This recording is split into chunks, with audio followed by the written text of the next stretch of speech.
જેવા હાથ જોડી એટલે પેલું શું માંગે? ભગવાન બહુ પ્રોબ્લેમ છે, સમસ્યા બહુ વધી ગઈ છે, હવે એમાંથી મુક્તિ કરો.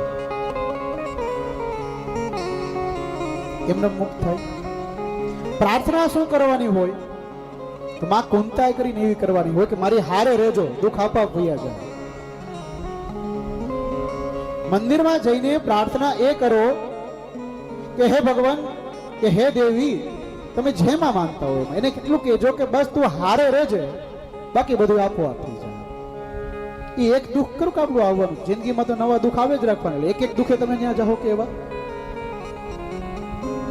કે હવે આ દુઃખ પૂરું થઈ ગયું, હવે હું મારો ટાઈમ પાસ કરી લઉં, પાછો દુઃખ આવશે ને ત્યારે પાછો આવીશ, એવું ખરું કાલે ઇન્સ્ટોલમેન્ટમાં જવાનું ત્યાં.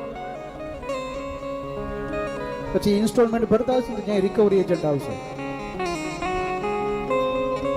રિકવરીમાં પ્રોબ્લેમ આવે ને નવા નવા, એ પાછું આપણે જવાનું. જ્યારે પણ પ્રાર્થના કરીએ ને ત્યારે પ્રભુને માંગો. એટલે પેલી ગોપીના કહેવાથી બીજી ગોપીને બુદ્ધિ આવી કે મેં તો ભૂલ કરી લીધી. આ નવલખો હાર તો આજ નહીં તો કાલ કોઈ ચોરી જશે, કોઈ લઈ જશે, પણ લાલાને તો કોઈ નથી લઈ જવાનું. લાલો મારા હાથમાં આવશે. યશોદા પાસે લાલો માગ્યો.